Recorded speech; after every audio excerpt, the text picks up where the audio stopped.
This show is brought to you by Loud and Opinionated.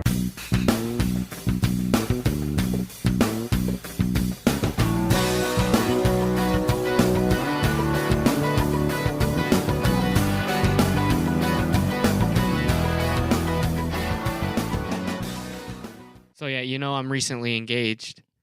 Yeah. Yeah, and I learned a new duty of a husband that I didn't realize I would have to do, a courtesy of Mrs. Jay Cutler, Kristen Cavallari. Well, I want to preface this by if you have kids, you don't. Yeah, if you you're have not kids, gonna have to do this normally. But it's not a once a week maintenance thing. We figured out something this past week. We figured out that Jay Cutler not only sucked in the game of football, but he sucked in the game of life. Is this the most he's ever sucked? According to her, it is. It is his strongest. I just suck. I understand that, like, when you're Jay Cutler, you've spent most of your life in the public eye. You've been a quarterback at the highest level, playing in the NFL. You're in the public eye a lot. And then, you agree to do this show with your wife, a reality show, and put yourself out there again. But can you imagine being Jay Cutler in that situation, having that moment, which in itself is probably a really funny moment. I'm sure they laughed about it. Because it reminds me of that scene. Do you really think so, Jake? Because I don't know. Well, she was probably very relieved. But can you imagine having that happen and then just your wife just nonchalantly talking about it in an interview, like, "Oh yeah, you just sucked it really hard." But Jay Cutler is that guy that he's got somebody next to him who says, "Hey, did you know your wife is like, it's on news outlets that you like, you sucked harder than you've ever sucked before to unclog her." her what is it? Her milk duct. Gland or milk duct. Yeah. Okay. And Jay Cutler's the guy going, "Yep, yeah, I did, like last Tuesday."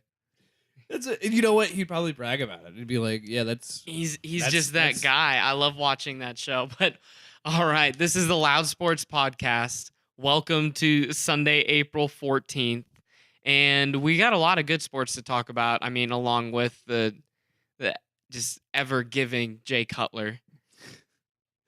I just it's unreal because I hate to admit that I've watched that show, but he's the best part about that show, and it seems on brand that he would do something like that because he's a good man. He cares about his wife. Well, I'm Paul Rubidoux here with Jake Williams, and yeah, I'm not planning on having to do this as a duty. Not looking forward to that.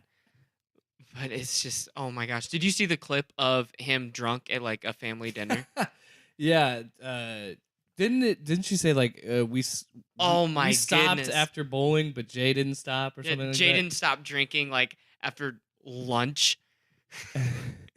And it's like we've all been in this situation where you have somebody that you're with who is had a little too many drinks and is being really funny in the life of the party and realizes that, oh my gosh, they think I'm hilarious, and starts just takes it too far, berating the significant other with like burn jokes and stuff that just, all right, you take it a step too far. That's why I don't like being in that scenario if I'm drunk, because I know how much ammunition Ashley has on me, and I never want to be in that situation where I take it too far, because she could just roast me. You can't roast Jay Cutler, though. He's unroastable. He just doesn't care. No, he doesn't care. And you know what? More power to him. I don't think there's going to be ever any NFL player that is going to, A, be fit for retirement, but B, enjoy his retirement. He just watches videos of deers eating. But is he that much separated from his playing life? Oh, I mean, come on, dude. He's probably only like 15 pounds over what he was, and he could be like, yeah, all right, I'll go out there, get a contract somewhere. I don't think his heart's not in it. No, his heart's not in it at all. It wasn't even in Miami when he was like, I guess I'll do this. But his physical abilities are probably not far off what they were when he was playing. Yeah, he wasn't very athletic as a quarterback. All right. Well, some things that happened this week. First, we got the Final Four. We haven't talked about that yet. And props to Virginia. This is like it's a 30 for 30. It's a Disney movie. You come back from the worst loss. literally the worst Yeah. loss in the history of college basketball, and you follow that up with a national championship. Yeah. And I really enjoyed it. I thought it was a class act from UMBC to tweet, like, what a turnaround. Congratulations. And I think it was, I don't think they were throwing any shade. I just think it was like a genuinely nice tweet. Yeah, this whole, I said it the last time we talked about it, and I'll say it again. This March Madness was some of the most entertaining basketball because it was just so unpredictable. Oh, it was great. I never would have imagined that Final Four, let alone the championship. Overtime. Yeah. It was awesome. And the comeback, overtime, the drama. It was everything you could want in a championship game. Right. And they made us look really stupid. Because we both were like, yeah, Michigan State's determined. And I was in Kansas City when that game went down. And we were in the Power and Light District. So there's this giant big screen TV playing the game. In the beer garden. Yeah. Which I love Power and Light. Oh, it's the best. It's fantastic. Especially there's like $15 like giant beers you get. It's fantastic. Yeah. I'll never forget that because we were watching the Michigan State game and it was blowing my mind. I could not comprehend what I was seeing on the screen. Mm-hmm. And I was not trying to say, any disrespect to Texas Tech. They deserved to be in that championship game. They were, I think, the best looking team throughout the whole tournament. Another funny thing that happened, of course, Patrick Mahomes was in the crowd, and as soon as the camera went on Patrick Mahomes out in Kansas City, that place erupted. It was like, yeah. Oh yeah, Mo! They're like so freaking out, and part of me was like, hey, let them have their moment, but then a part of me was like, I want to yell, holler at me when he wins a championship. But I like watching him in the crowd because he's fun and He's he gets funny. into it. Yeah, I don't dislike Patrick Mahomes. I just think it's going to be hard for him to win a championship as long as Tom Brady's around. I heard he got a bigger cheer at US Bank Stadium than Kirk Cousins did when they were shown on the Jumbotrons. Oh, I feel bad. Kirk Cousins seems like a good guy. Well, it's just unfortunate. Why do you let him give Michigan State the pregame speech before their Final Four game? Why not? That's He why went they to Michigan lost. State. I know that's why they lost. Oh, because you think Patrick Mahomes is a better... I guarantee you alumni he would there? give a more fiery speech. Him. Yeah, guys, let's go out there and score some baskets. Kirk Cousins is, I throw up the ball and then I pray. At the end of the day, I just got to thank God, my family. And then I have my 15-minute alarm to pray goes off. Again, I'm sure Kirk Cousins is a great guy. He is a great guy, but he got roasted. I think it was for Christmas. He wanted to give back to the community. So he put a tweet out there for suggestions. And so many Vikings fans were like, how about you give some of that money back to the organization? Because his deal was just, it's too much for him. Why? God, people are brutal. People are so mean. Oh, absolutely. Yeah. Well, Virginia got their first title in school history for a major sport. I mean, basketball or football. And good on them. I mean, Kyle Guy, wow, clutch. Like Kobe, ice in his veins. 3 free throws. Yeah. And did I hear a swoosh in there? Ashley's got peanut gallery. Sneeze. Oh, I thought she said swoosh. Oh, anyway. Yeah, that's to nail those shots in that high pressure situation, national championship on the line, unbelievable. I saw you wrote down in the notes that you said, should we hate him? Was that I just don't like him. He's just, ugh. It's like Aaron Kraft. Just that guy that is just, okay, we get it. You're great. You're a hard worker, and you're a gym rat, and you succeed. It's just the pesky white guy that's easy to hate on the other team. Not that I've rooted against Virginia a lot, but he's just.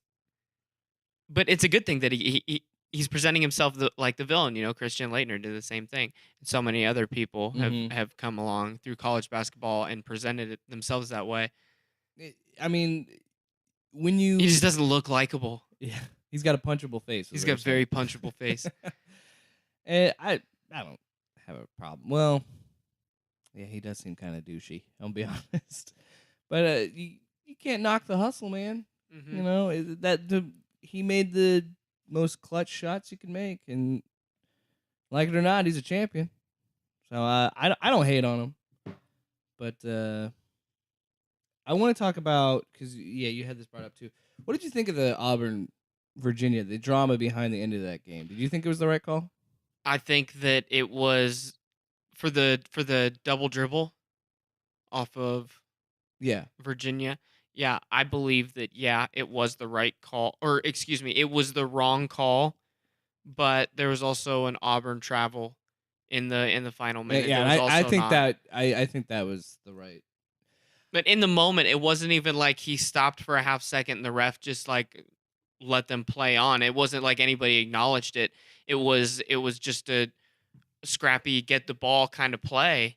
And I don't think I would have called it a double dribble. I understand how with slow-mo and everything, like you Right. can see that. And that's the thing too. That's I've talked about this before. That's kind of it's a double-edged sword. That's what's great about replay, but it's also what's bad about replay. Where, that was a bang bang play. It was it was a scuffle. It was in the moment, and what I hate is or I don't necessarily hate it, but it adds to the drama and sort of takes out the human element a little bit.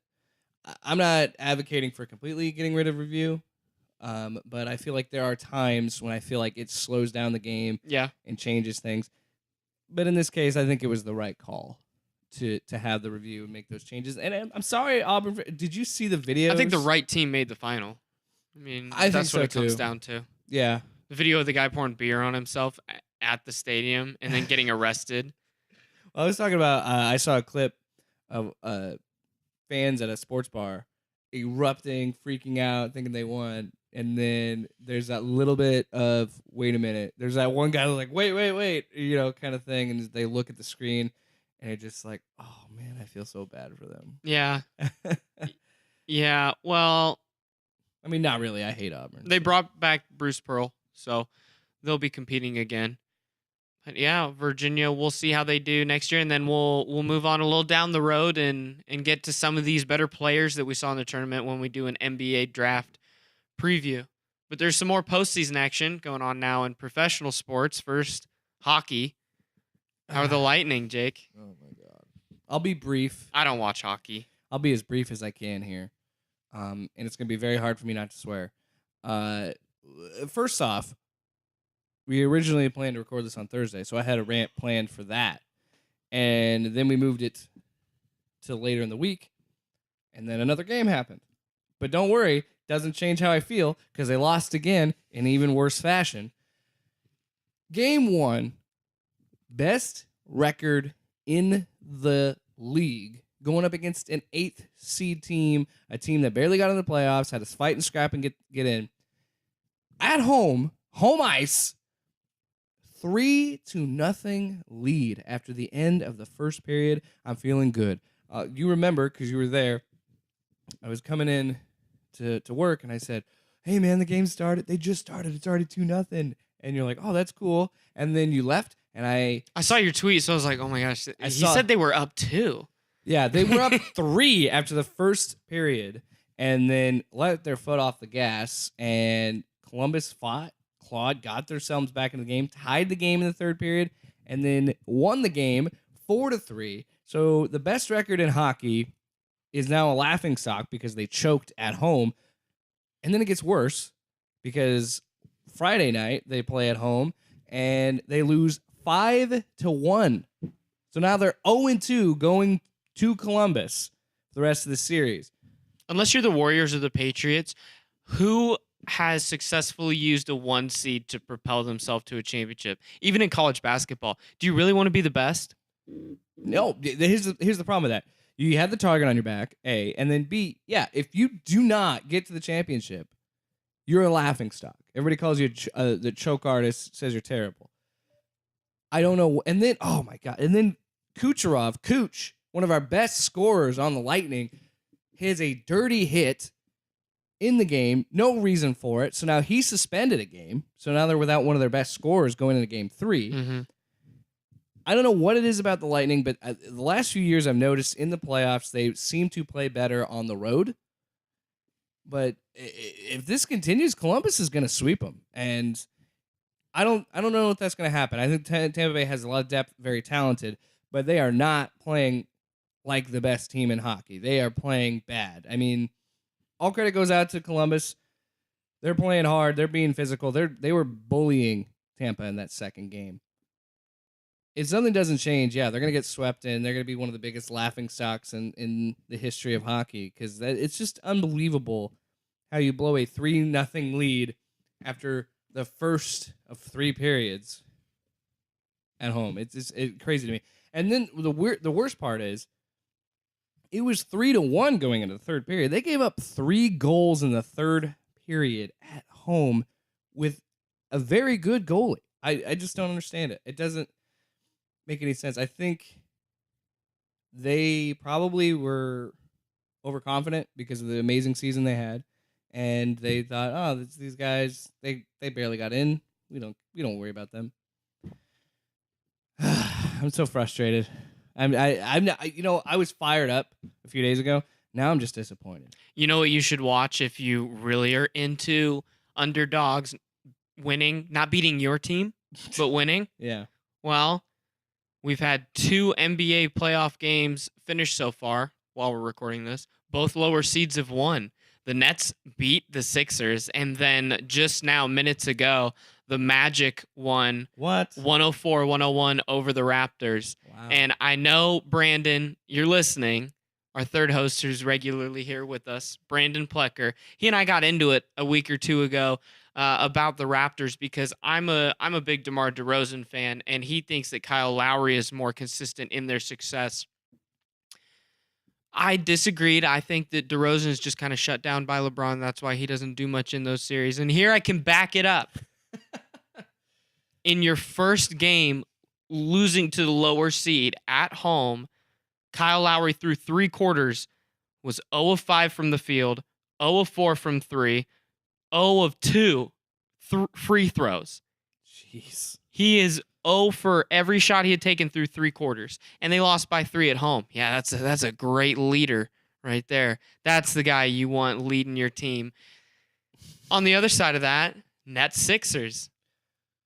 Yeah, I love seeing the Sixers lose. It's really funny because before we recorded, I had asked you about this, and I said, "Are you shocked by it?" And you said no. You said you weren't shocked, and I was like, "Okay, let's put away the homer factor. Let's put away the fact that you're a Celtics fan, whatever."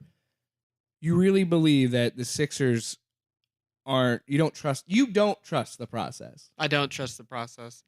That's more than just being a Boston fan. That's just I don't think that they've been built based on what talent can I get, who's the most talented person I can get right now, not from a cohesion standpoint. And so in the playoffs now, okay, you got Ben Simmons that just disappears because he can't make any shot outside of 5 feet. No matter how good he passes and dribbles, he can't make a shot. Jimmy Butler is the man, and that was reiterated by their coach after the game. But you're losing. And then Joel Embiid and Amir Johnson checking his phone on the bench at the end of the game. What was that, man? Apparently Johnson's daughter's sick, and that's what he was looking at messages of, checking up on that. But he's just been fined by the team for that. That could be the case, but yeah, it's not a good look. And you got to understand, even if it was a serious situation with his daughter, I'm not saying it isn't, you couldn't, I don't know, can you tell somebody and get off the court? Because you're on camera all the time. The other side of this matchup that makes me not trust the process is D'Angelo Russell is an all-star. He's great. He's really blossomed into his own in Brooklyn. And they can't guard him. There's nobody that's going to guard him consistently for Philly. Who, like, you're going to throw 30-year-old JJ Redick on him? I mean, come on. I think the process wins the series, but not easily. Yeah, I could see just on how, and you had mentioned off mic that you thought that the Nets were hungry and they were primed to knock them off. They could do it. You're not saying they could, or you're not saying that it will happen, but you wouldn't be surprised if it did, right? Mm-hmm, right. I would agree. Like, Brooklyn came out firing on all cylinders, and I'm along the same lines as you. I never really bought the hype behind the 76ers. I didn't buy it last year, and I don't buy it this year. I think, yes, they have talent to win a lot of games, but they don't show up in the playoffs. They never do. I mean, I was not at all impressed by any of this at all. I think the Nets win. I think they win this series. Oh, well, let's cover the series. We'll start at the one though. We'll loop back around to that. Okay. We got Bucks Pistons. It's number 1 and number 8, and I mean the Bucks will win the series. Oh, yeah. And it's only happened once, I think, that the 1 seed loses, and I don't see that happening with the guy who has my vote for MVP and Giannis. Giannis should get the MVP this year, even though James Harden is historically scoring. Giannis is just new and different, and that's what sells. That's what the media likes for the NBA narrative, and he'll be the MVP, and they'll win their first round series against the Pistons. Okay. I would agree. I feel like some of these, I hate to be that guy, but some of these matchups, when you see a 1 and an 8 seed, you just feel like, yeah, the Bucks got it. Right. It's either there's a little too many teams that make the NBA playoffs or too many games in the first round. One of those two is correct. Maybe both. We'll figure it out. But next, Raptors Magic. Magic already won game 1 in Toronto. I still think the Raptors are going to win this series. I think they rally behind that. I think they'll win. Do you think? I mean, Kawhi's a Finals MVP. He can get through the playoffs. He can lead a team. Let me walk it back here, back to the Bucks and Pistons. Let's do this. Let's predict how many games. Okay. I think this is. I'm gonna say a sweep. I think the Bucks sweep. Okay. I'll say Bucks in 5 because Pistons have superior post play. I think with Blake Griffin and Andre Drummond, that they can win one game. I'll say Bucks in 5. Okay. I'll say Raptors in 5. I would agree. I think this is the one game they lose. Yeah. I think this is enough to wake them up and think, oh yeah, we can handle these guys. We got to do this. So yeah, I agree. 5. Mm-hmm. Sixers Nets. This will be interesting. I'm sticking by it. I think the Nets win in 7. I think the Sixers will win in 7. I think this is going to be the most exciting playoff of the first round in the East. Not overall, because the West has great matchups. Mm-hmm. But I think the Sixers are going to win. I think it's going to be hard. I think they're going to have to really play physical and claw and reach for this series victory. Now we got the Celtics. What's up? The 4 seed. Man, they fell to the 4 seed. Yeah, what's my going gosh. on? The East was ripe for the taking, Paul. What happened? It's all about playing to your peak potential at the right time. And they can do that now, especially, the Pistons, Oladipo's not playing. They're a depleted team, but they still are the 5 seed, which should be respected. And I still say Celtics in 5 just because of overwhelming talent in the rotation that Celtics can use that Indiana really can't compete with in a 7-game series. I'm going to take the Celtics in 6. I think they might. I think that the Pistons might even steal one in Boston. Maybe. Yeah, I think that might happen. I agree with you. It seems like I've noticed that the Celtics are one of those teams that like you said, they play well at the right times. They start heating up at the right time towards the end of the season, getting that momentum into the playoffs. And I think they're going to win this. And honestly, I make the joke that, the East was theirs for the taking. It's hard for me to pick against the Celtics to win the East. I have a lot of confidence in that team. And I'm not just saying that because you're my friend and you're my co-host. No, Bucks are good, Raptors are good, but any team against the Celtics, it is hard. Yeah, and that's me being a homer. Especially in Boston. So. Right. All right, let's go to the West. Warriors, Clippers. I saw that the Clippers, according to Vegas, are the largest underdog in an NBA first-round series in like 30 years. Correctly. Yes. Oh, man. I hate this so much. I hate the Warriors. They are the evil empire, and honestly, I don't see them. I see them going to the championship. Oh, well. You don't think that they're going to make it? Well, we'll see. How many games do you think this will be? What do you think this will be? For Warriors, Clippers. Sweep. I say 5 because I think the Clippers can take 1. In LA, they're a scrappy team. They play hard. Steve Ballmer is fun to watch.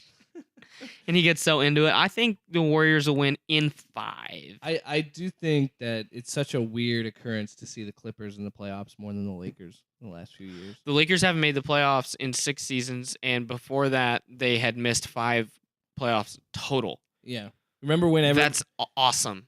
Remember when everybody always made fun of the Clippers and they're the better franchise in LA the last few years? They're the better run franchise. They're the franchise with the better future, no matter if you have LeBron or not. Like, you can't tell me LA has a brighter future right now. Or, excuse me, you can't tell me the Lakers have a better future than the Clippers. Oh, we'll get with to LeBron. LA. We'll get to the Lakers later because yikes. Wow. Yeah. Okay.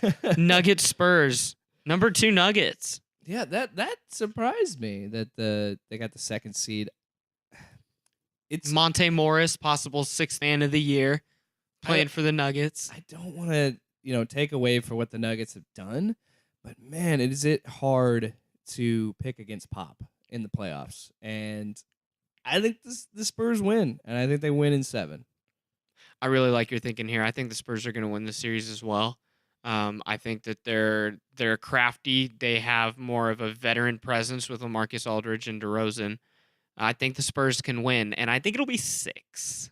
Wow. I think 6? the Spurs win at 6, yeah. Ooh. Then the number 3 Blazers, number 6 Thunder. I got another upset. You think the Thunder, huh? Oh, yeah, Thunder. I want this to go 7. I'm going to say Thunder in 7. I think the Thunder will win either way, but I want it to go 7. I hate to be this guy because I used to say that Portland was my favorite team because I don't really have one. And then I moved to Des Moines, and I guess I just adopted the Timberwolves. Yeah. Which is disappointing. They're not in the playoffs. I got to say, this is what is frustrating. I want Portland to do well, but here's the problem. They get stuck with the shaft. They get stuck being in the West. And the West just has so many good teams that they seem like they get buried early on in the playoffs. And I think that trend continues. I think the Thunder win. But I think they win in. This is a crazy prediction. I think the Thunder sweeps. Wow. That's just how Portland is in the playoffs. That's kind of bold. All right, final West matchup: Rockets and Jazz. 4-5. I got the Rockets. Rockets in 5. I would agree with that. Yeah. Jazz are a tough team, but I don't think that they have the offensive firepower to really fight with James Harden. Let me ask you this. Do you think the Rockets, this is the year that the Rockets dethrone the Warriors? Maybe. Probably not. I'm going to say no. I don't think so. I see the Warriors making the finals. I cannot, even though I have the Thunder winning in a sweep, it's after that, I don't think they win again. And it's the same thing with the Rockets. I hate to always compare these two guys, but it always seems that way. It seems Westbrook and Harden play so hard and play so well in the regular season, and then they disappear in the playoffs. Well, the problem for us is based on how the NBA seeds their playoffs and what we think will happen, Rockets-Warriors is going to be a second-round matchup because it's a set playoff. It doesn't reseed at all. So 4-5 winner meets 1-8 winner. And that's just how it works. So unfortunately, we would have Rockets-Warriors instead of like Warriors-Spurs, and then you can have the Thunder and Rockets duke it out to see who faces the Warriors. So you seem pretty upset by that. Like you want to reseed after a first round? We could yeah, I think reseeding after the first round or just having a 1 through 16 seeded playoff would be for both East and West? Yeah, you just combine them. I don't know. And so you could be playing a Western team in the first round. So but do you do what you do now where you make sure that you distribute 8 teams from the East, 8 teams from the West? No. Just take the best then 16 you're just teams. Gonna have the West in the championship every year. No, you're not. Take the best 16 teams. You take the best 16 teams, you seed them by record, no matter what conference, and the number 1 seed overall would be the Bucks. Bucks have the best record in the league. It would be the Bucks, and then the Warriors, and then the Raptors, and then I think Nuggets. So that way you would get a traditional East-West matchup. So, I mean, you still set up a bracket like you do any particular way. So it's set up for number 1 and number 2 to still face each other, which would have been this year Bucks and Warriors. I mean, if it goes that way.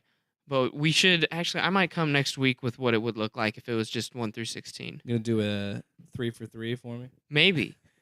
But I think even after the first round, if we reseed it, or if you give the first round just like a 5-game series, something needs to be done so that the first round isn't 2 weeks of ugh. There's some exciting matchups, but overall, we're overlooking the first round and the second round. Even today, as we recorded, there was 2 upsets already. Right. So I don't know about that. Here's the problem I run into with a reseed. No other sport does that. No other sport seems to have this problem with reseeding. Even March Madness doesn't have a problem with reseeding. Why would it change? Why does it have to change for the NBA? The NFL's playoff is a fluid system. You're saying less teams? No, it's fluid. Like the lowest remaining seed plays highest remaining seed after the first round. Like you're not set. Like the winner of this game, like the winner of the 3 versus 6 matchup. Right. And then the winner, so then a 3 is playing. So 6 is guaranteed to play number 1 if they win. Like it's fluid. So you're not set. Like why can't the NBA have something like that? Yeah, but there's still a fixed. So you're saying just change the system in and of itself? Okay, let me ask you something. Would you be more interested in a Warriors Spurs and Thunder Rockets semifinals and then winner of Thunder Rockets versus Warriors, or Rockets Warriors versus Thunder Spurs, and what comes from that? Because if you reseed the West after the first round, if you make it like the NFL does and have lowest remaining seed play highest remaining seed, based on what we think, it would be Spurs Warriors and then Thunder Rockets, which I would rather have. You make a solid point. Yeah, I do. Oh, shut up. I hate telling you when you're right. Well, it's hard. It's going to be hard for the NBA. I know that Adam Silver, no matter what he says and how exciting he says it'll be, they're definitely worried. This is the first postseason in, I think, like 14 years without LeBron since like 2005. And that's going to affect ratings no matter what. And I think that, it does, because he is the NBA. Whether you like him or you hate him, people hate watch. They want to see LeBron lose, things like that. I think he's the most recognizable athlete on the planet. Yeah, I would agree with that 100%. But I understand losing him is going to hurt. But, I mean, on the flip side of that, for the first time in 4 years, it's not going to be Cavs Warriors in the championship. It could still be the Warriors, but at least they'll have a different challenger from the East. It's not the same. I think that helps a lot. I don't know if that necessarily changes the entire landscape. But if we go 1-16 without conference champions, I just don't know how that would work. What if you get, because people are going to complain about it if you get like 2 West teams. Okay, and you're going to complain about it if you think like the 2 best teams, like last year or 2 years ago, the 2 best teams were considered the Rockets and the Warriors as it was, not the Cavs. Yeah, and then they in the Western Championship, and everybody felt like that was the real finals kind of thing. Yeah, okay, so that happens no matter what. That's a possibility for you to say, oh, the best 2 teams are in this conference, and then that reignites the debate on either side. I think it's maybe I'm just so... my brain isn't prepared for the change. I'm so used to this is how it is. This is how the system works. And maybe you're right. It honestly wouldn't be too much of a change. It would still probably be the Bucks and the Pistons playing each other in the first round, the Warriors and the Clippers playing each other in the first round. But why is it?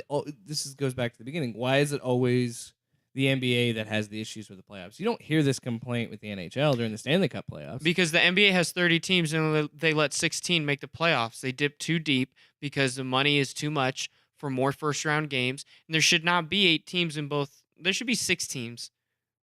From each. And do like the NFL with the bye week and then the wild cards?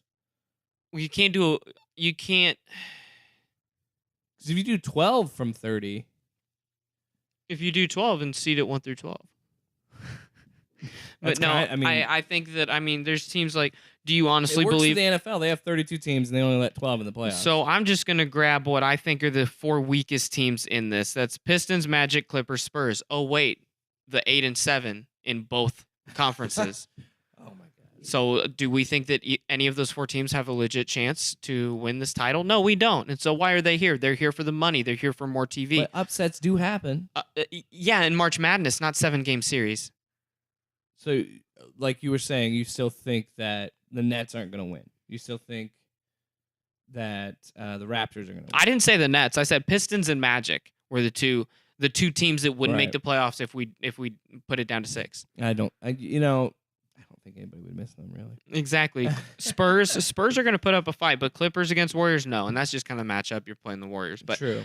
I don't think we would miss the two lowest seeds in either of these conferences. I'd also like to point out that I have the Celtics and the Warriors in the championship. I think that's what it's going to be.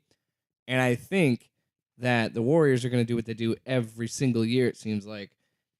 I think they're going to win 12 games and get into the championship. I don't see them losing a game. Well, you have to win 12 games to get to the championship. You know what I mean? They sweep every round is what I meant to say. Okay. So 12-0. Yeah, that's what I was trying to refer to the was it last year or the year before they went 12-0? Or did they go 12-0 both years? I'm not sure. Remember. I saw another idea for a cool playoff on Twitter. It was a 4-team playoff for the number 1 seed. Single elimination. 4 worst teams play each other with something on the line. I think it would actually be interesting, and I would definitely watch that. I don't watch the draft lottery, but I would watch that. Have that going instead of the first round. That does seem interesting. That's a lot of stakes to it. It'd be Suns, Bulls, Knicks, and I can't think of the Lakers, mate. No, not the Lakers. Suns, Bulls, Knicks, and somebody else would be playing, and you can do it like a weekend, like round robin style. Sure. Play 2 games. Each team plays like 2 games, and you could do it like you could if you really wanted to. I know it would be adding to the season and making it even longer, but if you wanted to take a week, like a extra few days off for the championship teams before they get to the finals and they play each other. You could play those games in between a few days, right? And kind of do like what the NFL does with the Pro Bowl, have that in between the Super Bowl.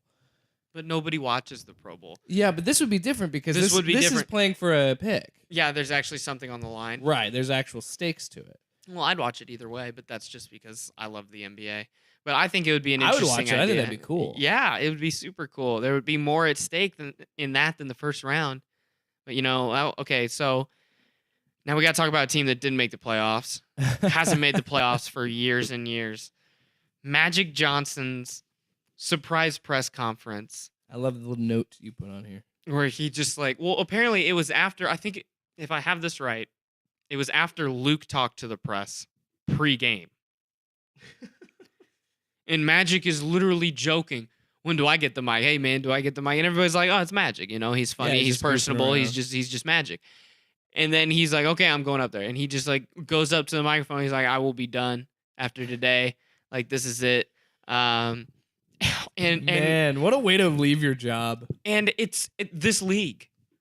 It is absolutely the NBA. It is the drama. It is the drama. It is what the WWE wishes it was. Right. It's actually not scripted. It's better than actual scripted storyline. This has come in a season where we had sexual allegations about Dwight Howard on Twitter. We had the Warriors feuding with the refs. There have been fights. LeBron not making the playoffs. But just the outrageous things that happened, like Jimmy Butler stealing Karl Anthony Towns' girlfriend, and then saying, I don't want to be here anymore because you all are just wusses and you don't try hard enough and you don't want to play basketball hard. And so he just forces his way out. That was the beginning of the year. Dude, and now we end the year with Magic. About that. Oh, yeah. That was in the summer. I totally forgot about that. Yeah, there's been so much in the NBA season that has happened. And it just blows your mind because you can almost think of every team and something crazy that has happened. Like Russell Westbrook getting in fights with 4 guys and saying that Jokic doesn't want this and he's not about it. And Joel Embiid being a fake tough guy. But yeah, all this stuff. But back to Magic, it was just I was scrolling Twitter because I was just watching Netflix with Courtney and on Twitter, and I see he's done. I was like, what is happening right now? And so I'm looking at these Sam Amick and Rachel Nichols and people that are there. They're live tweeting about what's going on, and he talked on mic for a half hour, and he started crying. And he said one of the things that stuck with me where I was like, oh my gosh, is where he said he was in a meeting yesterday about player decisions this offseason, what they want to do for the fall, shaping the roster. And he's like, and in my head, I'm just like, I ain't gonna be here. And I was like, oh my God. And that's the thing. It's we were talking about that the other day. I'm like, even if this is what you think, you can't come out in the press conference and say it. And this is where Magic Johnson's biggest problem is that he is Magic Johnson. I don't think that he fully embraced that this was an executive type job. He didn't work hard enough. He didn't do what he needed to do day in and day out. He did not embrace it and do everything he needed to. I think he missed being around that team in LA, because when he played, he was like the biggest thing in the league, And he says it's because he wants to be able to congratulate D Wade and not be tampering and all this. But in reality, it's because the Lakers they're bad. They're bad. Yeah. Yeah. D'Angelo Russell is a star. The Clippers all laughed with each other over dinner when you traded them Zubac. Like there are multiple things that have shown he is not a good basketball president. He did not embrace that role, and I honestly think he came back to LA to just get a paycheck and have the photo ops and have the people adoring him and loving him and still feeling like, oh my gosh, he's the living legend, he's the greatest ever. There's nothing wrong with that, but don't take an executive level job at one of the biggest sports franchises in the whole world. Right. And just leave them like that. And then a year in, once you're having to do stuff the second time around and you're getting tired of it and your team still sucks and Anthony Davis won't come and you can't do anything. And then Magic one day says, oh man, I got to go to the office. I'm a billionaire. Why am I doing this? I own part of the Dodgers and like 100 Starbucks. Exactly. Why am I here? Why did he take the job? Why am I here? No, he took the job to be a part of the Lakers organization, which he wanted to basically be a franchise spokesperson, but I guess with decision-making power, and that's a problem. But I do respect him for one thing. When he took the job, he said, if we're not competing in 2 years, I will quit. And he did. Yeah. I'll give him credit for that, and I think he did do the right thing leaving. I don't think him leaving the team is a bad thing, but he's better than Rob Pelinka, though. But the way that it blows my mind how unprofessional he was. He doesn't see it that way, though. I know just that he sees doesn't it see as it that it's way. magic, man. I understand that he doesn't see it that way, but that's not how an executive acts when you work for a team like And so this. it's better that he's out of this role. Exactly. I think it was crazy that Luke Walton after the game says, all right, guys, I don't want to talk about anything with the Magic. I found out the same time you did, the same way you did, so I'm just here to talk about the game. Like, yeah, right, I'm going to ask you about Rondo's assists when Magic just quit. Right. When you were expected to be fired today, and then Magic quit. Oh, and since then, Luke Walton was mutually parted ways with the franchise and has already been picked up by the Kings. Jeez. Well, that's the thing that, again, blows my mind. Where how LA is a team that even when they're bad, there's a lot of focus on them. It's headlight dominating. They're the Cowboys of the NBA. And LeBron coming there just made it worse because LeBron's a headline magnet. Everybody wants to talk about LeBron. All the things that come with LeBron. It was a match made in hell. And the fact that he just I'm not gonna be dude, that is something you say with your friends. Not the press. You tell your wife that when you go home, you say, Right. oh, baby, it was just so awkward. I feel like I should tell them, but they're asking for my help on decisions, but I just can't tell them yet. And so I'm trying to help with decisions I don't care about. But he tells a room of 100 reporters. This is something I would say to you off mic. Right. Oh man, this is oofa. Here's the worst part. I don't care because it's the Lakers and I think it's hilarious.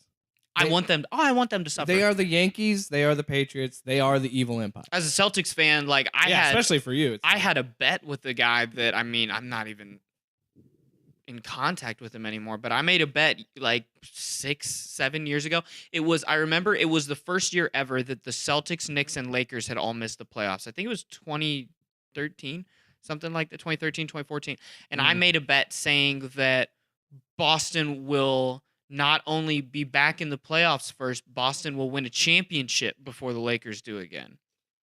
Because of management. Very possible. Because of how Danny Ainge has been a good GM compared to the Lakers that just want the flash in the show. And he didn't even tell Jeannie Buss, his own boss, that he was leaving. I bet she found out through tweets. I bet somebody in the room with her goes, Miss Buss, let me reiterate. Magic is telling reporters that he's quitting. You are the head, one of the heads of the Los Angeles Lakers, a gigantic brand, and you find out that the person in charge of your basketball operations is leaving through Twitter like everybody else. The second most influential and important person within this private company. Jeannie's the owner, and then Magic. And then below Magic is Rob Pelinka as the day-to-day GM, but Magic.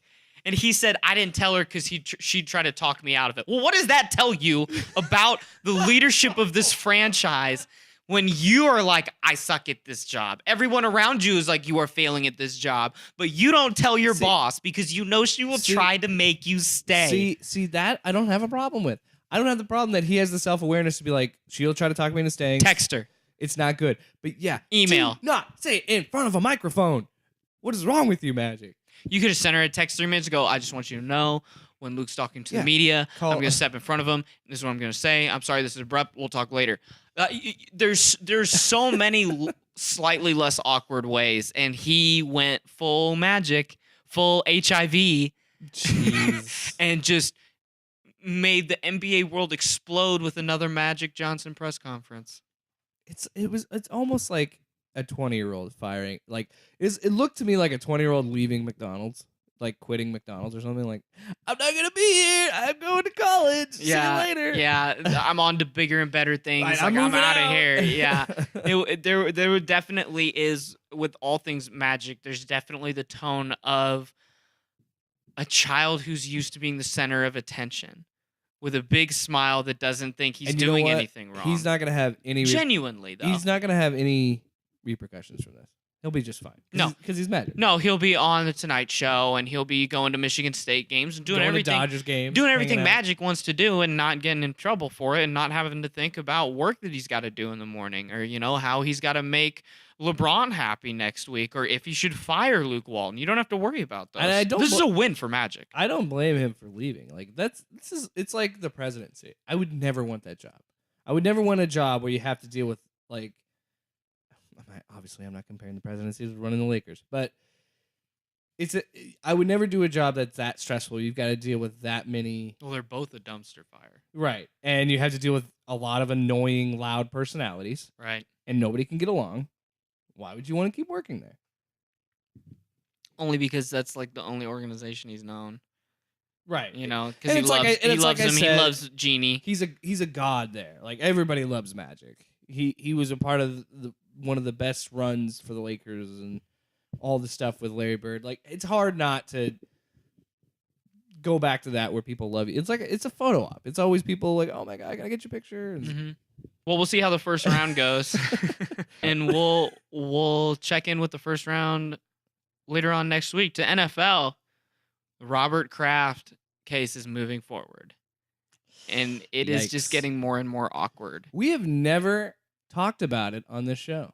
Have we not? We have not talked about it. Oh my gosh. Because every time we've attempted to talk about it, 3 other stories happened, or we didn't get a chance to record or something like that. But everybody knows we don't have to give them backstory on this, but they said the tape was porn. His lawyers are trying to keep the tape out of the trial because they say that the only reason for it to be released or brought up in any way is for publicity and pay for clicks, and TMZ will want it for how much money, things like that, which are true. People are going to get it.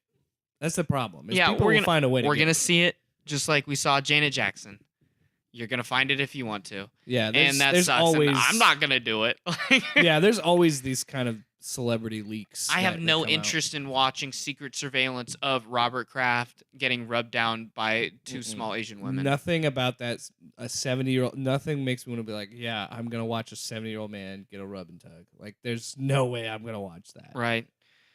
We'll see where that goes, but it's just awkward, and I'm interested to see what the NFL does from a discipline standpoint. I think it's gonna come down to the other owners, and I think. Because with something like that, they have to vote, right? If they wanted to take Robert Kraft away from the Patriots, they would have to vote on it. Oh yeah, that would be like a 4-step long process. I don't think that's the option. You have to have all 31 owners vote, but the NFL owners room, you hear me say this all the time. It's 30 old white dudes and Shad Khan. Nope. I'm wrong again. His kid now. It's. What, really? Yeah, Shad Khan does not run the Jaguars anymore. His son runs he owns them. Yeah, I'm talking owners. Oh, yeah. Owners. I don't know if his son owns it now, But his son is running it. That's all I know. It's 29 old white guys, Shad Khan, and what's her name that runs The Saints? The Saints. Yeah. Yeah. Oh, and the Giants is a widow now too. Mm. So 28 white guys, 2 old white rich ladies, and Shad Khan, and no representative from the Green Bay Packers because we're community organized like the great socialist Green Bay Packers team owned by the community. Right, but what they do in this room is they're very rich, but they're very vindictive, and all of these guys look for reasons to tear down the ones that are doing better. Like Deflategate was pressure from other owners that we need to punish the Patriots. Why are they doing this? Because they're constantly beating your business. That's what it is. These are businessmen being beat by another private business. Yeah, and I understand. Yeah, exactly. They're competitors. They're under the same umbrella, but they're competitors. But I think that they're not going to do anything. It's going to have to come from Goodell. It's not going to come from the owners because, as I agree with you, that they're competing and they're going to try to get dirt on him and find ways to bury the Patriots in this situation. I guarantee 28 of those creepy old white guys did the same thing at some point. And Yeah. I think that Robert Kraft could easily be like, if you're going to do this to me, what about this, this, or this? Because you know how old white guys are portrayed in movies. Those guys I feel aren't- like that's how they are in real life. Those guys aren't being investigated by the federal government. Yeah, but you're telling me they haven't picked. You don't think that they haven't done something like this? It's not about that. It's about what is in the eye of the public, what is being punished right now, what you're in You're trouble saying for. they're going to be the public opinion is gonna weigh in on this and make them have to do something. If a about it? cop writes you a ticket, do you say, "Well, that other guy's speeding. I'm not taking this ticket. You need unless you give one to him too." You can't do that. You can if it is we're privately. Well, I'm talking about the owners talking to each other like this. You don't think they couldn't do that? Use that as leverage? He couldn't use that as leverage over them and be like, "Well, if you try to kick me out of this, blah blah blah," but if he gets arrested, I guess they really don't have to worry about it. So you're saying that Robert Kraft is going to threaten to go, "Jerry did it too." Yeah, exactly. But no, like he's gonna do that. The whole time. and the other guys are going to say, "All right, proof, bro. Am I being investigated?" And nothing will happen. Based on everything, I don't think so. Based on everything we know about Robert Kraft, you don't think he wouldn't do something like that? I think he's going to be personally fined, and they will lose a draft pick, not in the first 2 rounds. Yeah, I was gonna say something like that. They were gonna lose some draft picks. I don't see any player suspensions. I don't think they're gonna suspend Tom Brady or something like that because of something They Robert tried Kraft to. did. They would try to. Oh, you better believe they would try. Those little white guys. And Tom Brady would be like, "What did I do? I didn't go to Florida."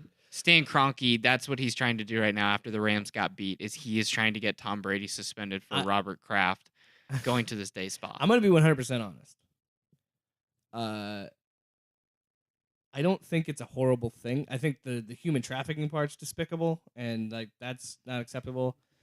But I think what he did really wasn't that bad. And I think it's just because it's illegal. But we're not going to get into that debate because you and I have had this debate before. Yeah, I see a fine and maybe a couple of draft picks. I agree.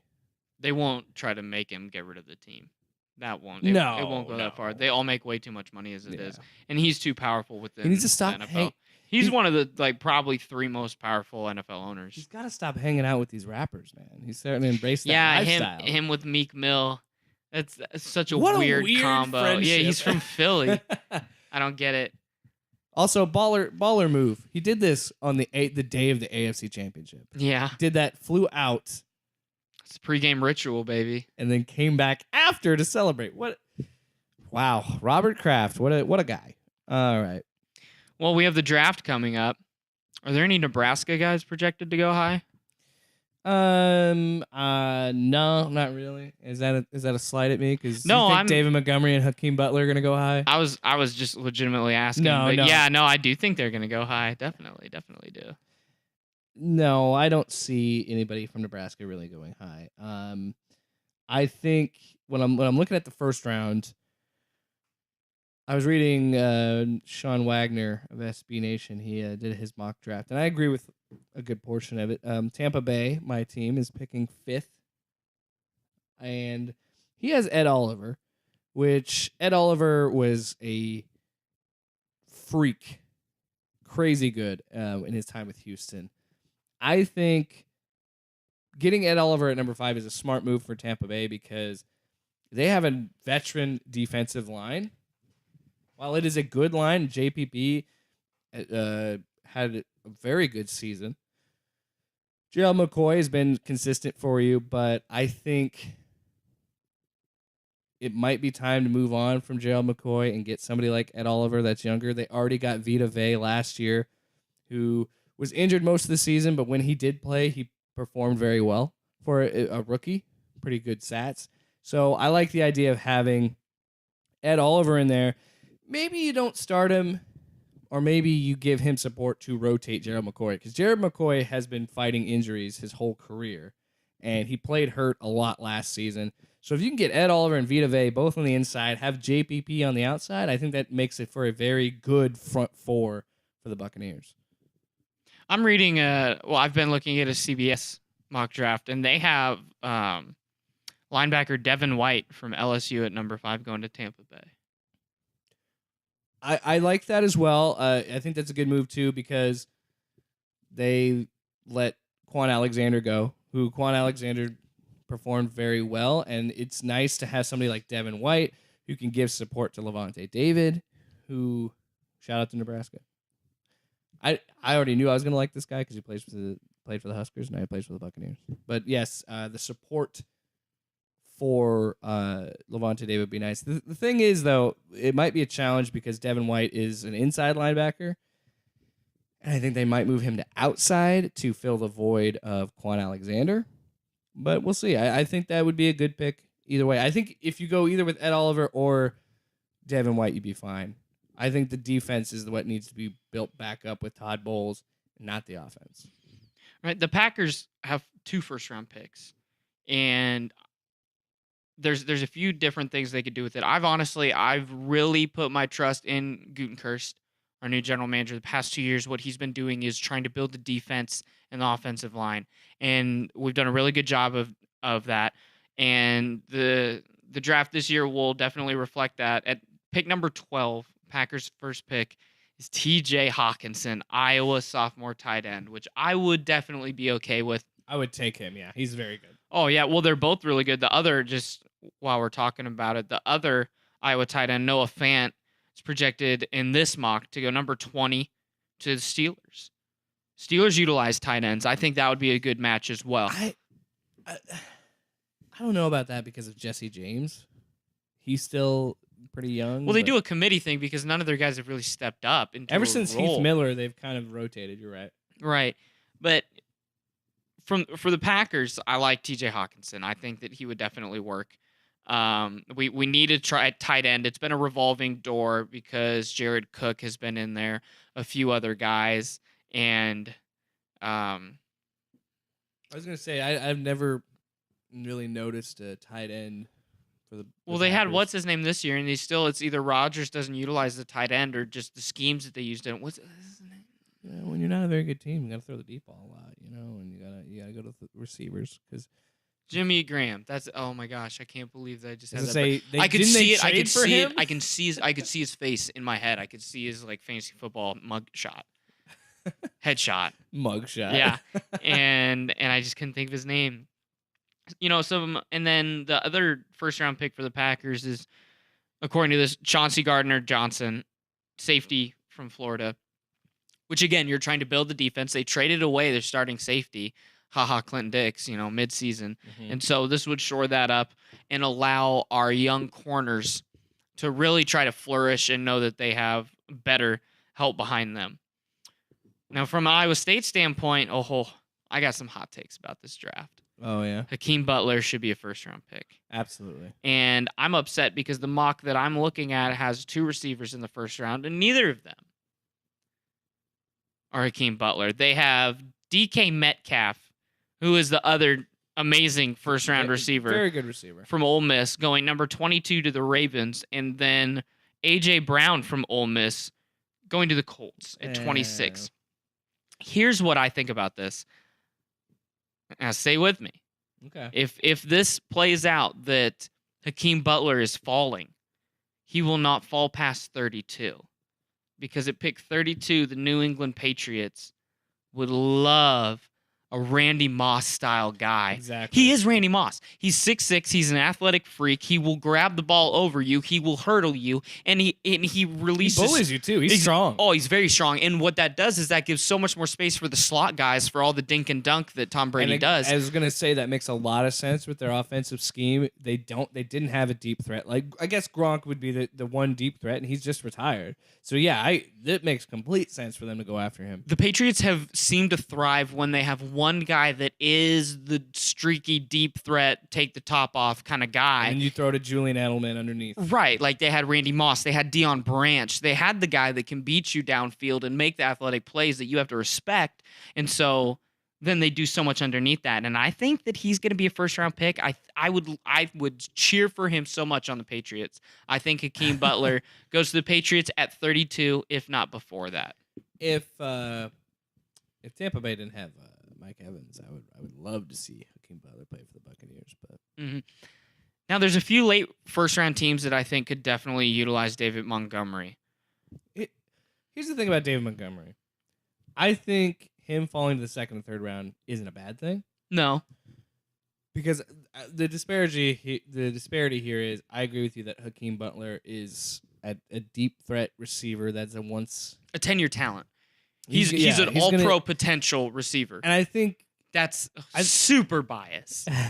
But I've seen him play. But look he's at his phenomenal. highlights, and you look at his stat lines, and he's just an athletic specimen. But with Montgomery, to me, he looks like and I don't mean this in a negative way. I hate when you say a journeyman through the NFL. It comes with a negative thing. Well, I guess quarterbacks at least.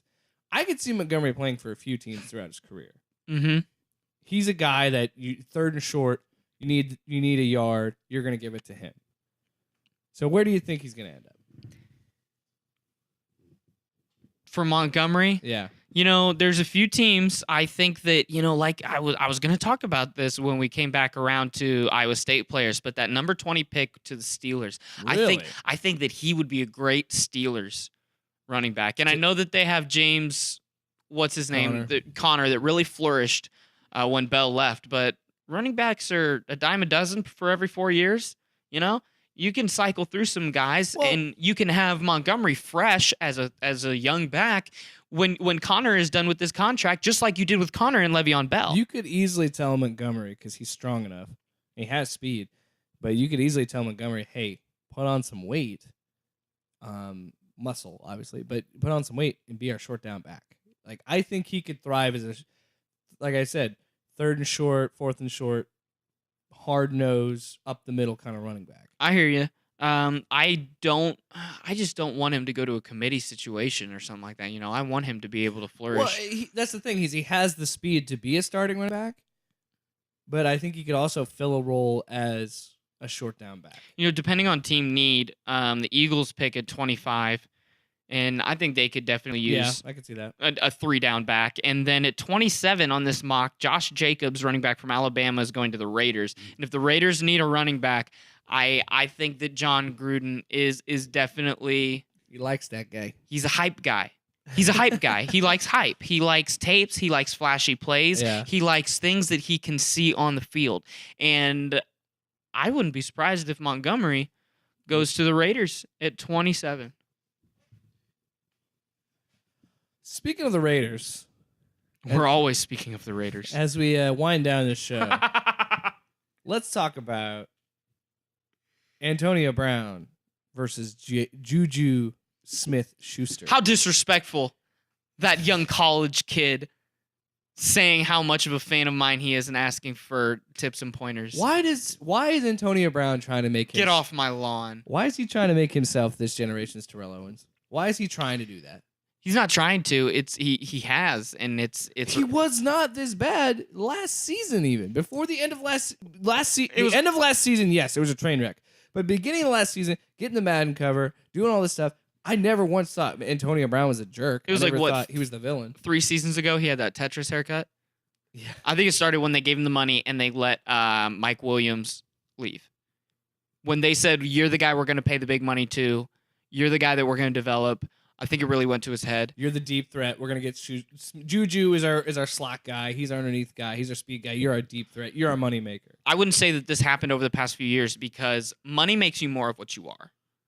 So you thought he was always a jerk? Oh, he's always a jerk. He's always this way, and now we're seeing it because he's the high paid. He is the star. He's the guy that has been on Madden and on ESPN covers with the blonde mustache. What was that? And he's going on LeBron's show. Throwing his furniture off the balcony. These are not things that you see hardworking people that want to be the best ever at what they do. They're not doing these things. Did you see Jerry Rice throw a tantrum like this? Did you see Joe Montana? No. Great players like this, or great players should never do this. Giannis said this week he's not going to be in Space Jam 2 because he doesn't have time for Hollywood. He's in the gym. He's here working. Right. That's MVP. That's what you see great players doing.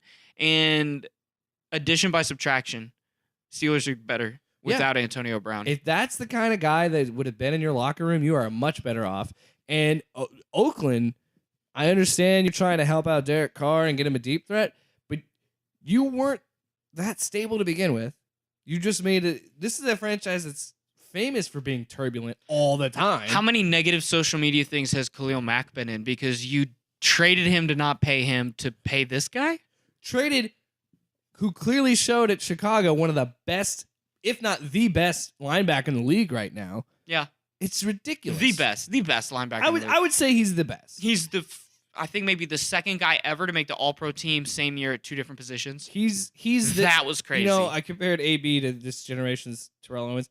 I would say Khalil Mack is this generation's Ray Lewis or Brian Urlacher. Lawrence Taylor. Yeah, all those kind of big name. He's a Lawrence Taylor. You look where he is pre-snap. You find him. Dude, you need to know where he is. And you feel him coming. If it wasn't for Aaron Rodgers getting doped up on painkillers and coming out in the second half, he single-handedly almost beat the Green Bay Packers. Our savior, Aaron. Yeah, no, he had a fumble, an interception, a sack. He had like 4 statistics in the first half of that game. He intercepted Deshaun Kaiser, ran it back for a touchdown, and then he caused a fumble or recovered, and then he had the sack. Put Aaron Rodgers in the tent to get something shot up in him so he could come back the second. So he could pull a Favre. So, yeah, I don't understand why anybody would want Antonio Brown. He's talented, but like you said, you can find a deep threat receiver. I don't get that guy, man.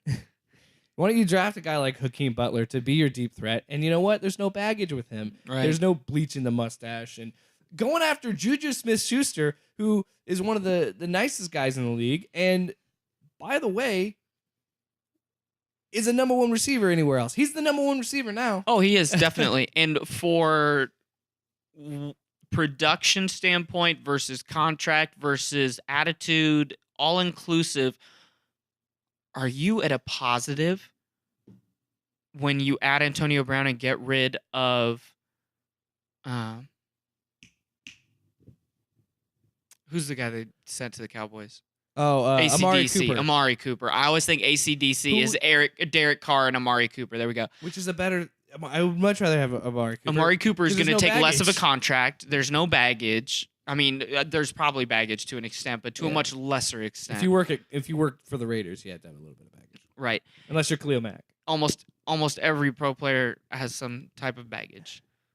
And then there's Kirk Cousins, whose baggage is Christianity. His baggage is Jesus. His baggage is Jesus. And then one final thing that I wanted to share with you. This is good news.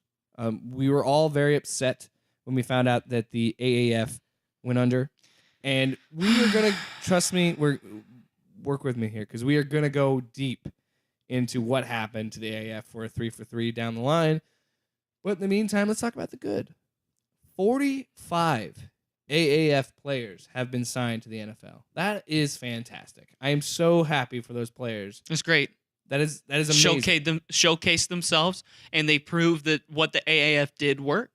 Yeah. Because they got to show themselves, and they've now been signed. And if you're Vince McMahon and you're the XFL, you can look at this and say, okay, this is, again, how we present ourselves to the NFL and be like, you just signed 45 players from this defunct league. We're going to keep our league stable. We're going to keep this partnership, and it's going to work out for you.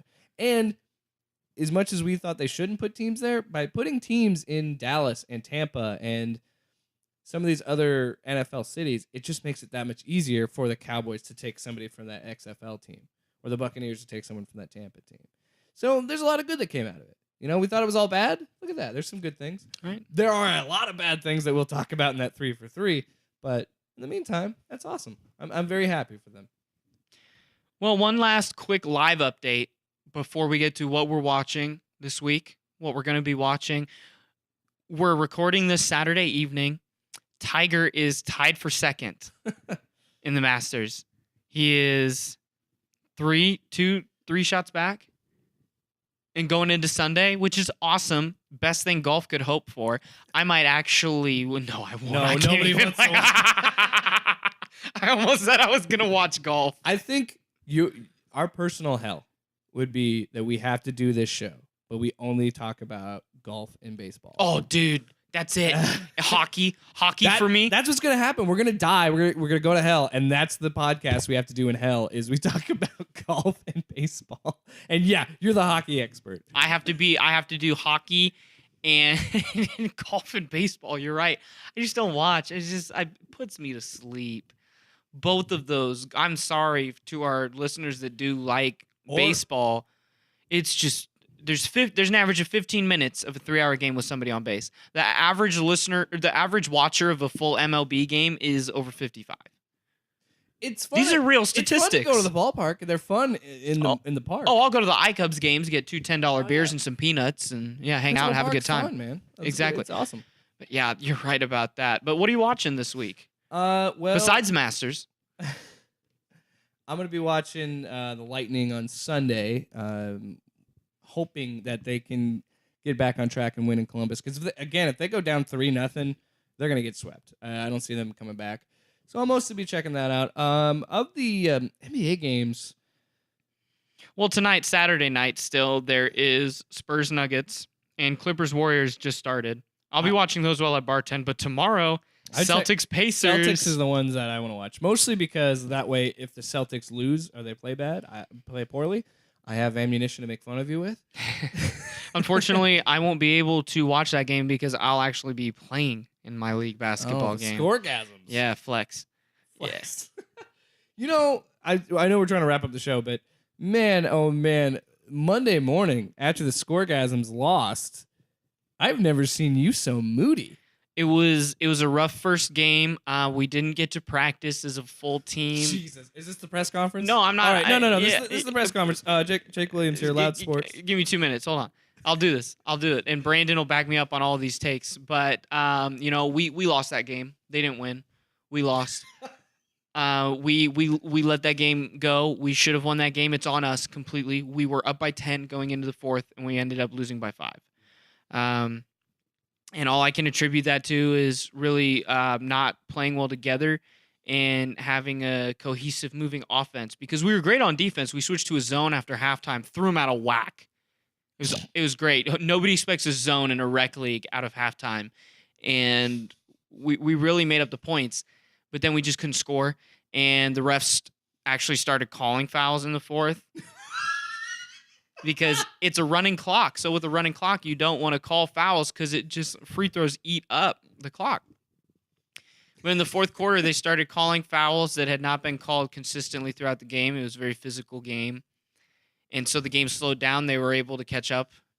And that's it. We just need to be better. Hi, Jake Williams, Loud Sports. Mm-hmm. Mr. Rubidoux, would you consider yourself the owner of the team, right?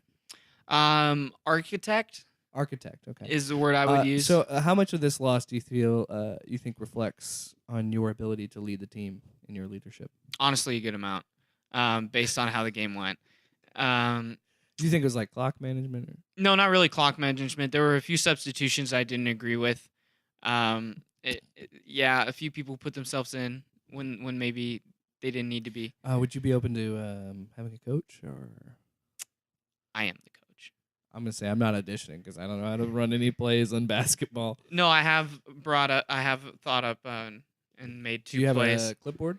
No, I don't have a clipboard. You need a clipboard. But we did make some good in timeout changes, including the zone where we came out after a break and put in the zone. And I think we're gonna win this week. We have a really good shot at winning this week. I've scouted this team. I've watched the team that we're playing this week. Were they on huddle? Seriously, no. They played the first game and we were in the second game last week. So I came early and I watched the first game, and I'm very confident that next time we record, the Scoregasms will be at a 500 record. Okay. One more question. I promise to be done with this bit. Do the other guys in the other teams? Is there a trophy at the end of the season? First year, I don't know. Okay. Well, do the other guys take it as seriously as you guys do? Yes, there is a team that's really good. Their name is Sean Kemp's Kids, which is awesome. But What a it's a name. team of guys that is obviously like they're all like in their 30s, and they're all older than all of my team. And they've been playing together for years. They've been in this league for years. They know how they ref. They know how these games go. They're very confident. They're the New England Patriots. And I'm pretty sure that two of them are Huxley police officers because of like the mustache and the haircut So if on the basketball court. If you beat them, they'll arrest you. Yeah, I got to be careful. But yeah, there's definitely some good teams that have been playing together for years. So it's going to be interesting seeing how we do down the stretch. But on a week-to-week basis, I see us competing week in and week out. I am actually looking forward to our weekly Scoregasms press Well, conferences. I wish Brandon would have been here to back me up, because you all probably think I'm finding excuses. But I'm really trying to put the blame on our team. We lost that game. You lost, yeah. But there are ways that we can improve and find a way to win based on like adapting to the refereeing. Should there be video review in the rec league? Definitely. The 12-year-old child that was running the scoreboard should have had replay options. Damn it, Kevin! Learn how to run this. There was a time or two where he gave the wrong team the score, and people in the stands had them because there's actually a crowd. Like this is for real, dude. What time do you guys like play? families. Where do you guys? Where do you play and what time?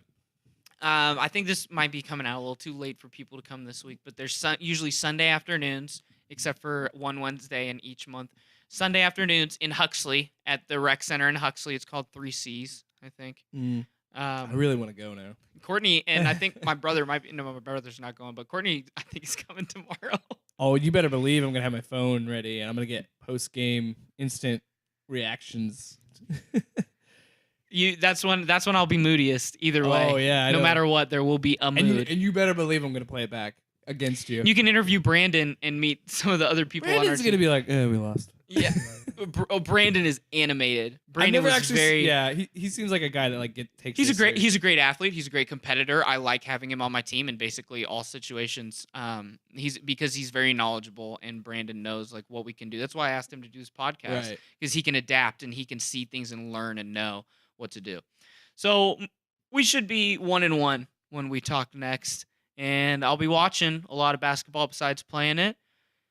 And you'll be watching hockey. Yeah. We'll both watch the draft. Get back to you on some Iowa players getting drafted, where they go, what we think, along with our teams. And we'll see you next week, guys. For Jake Williams, I'm Paul Rubidoux signing off for Loud Sports.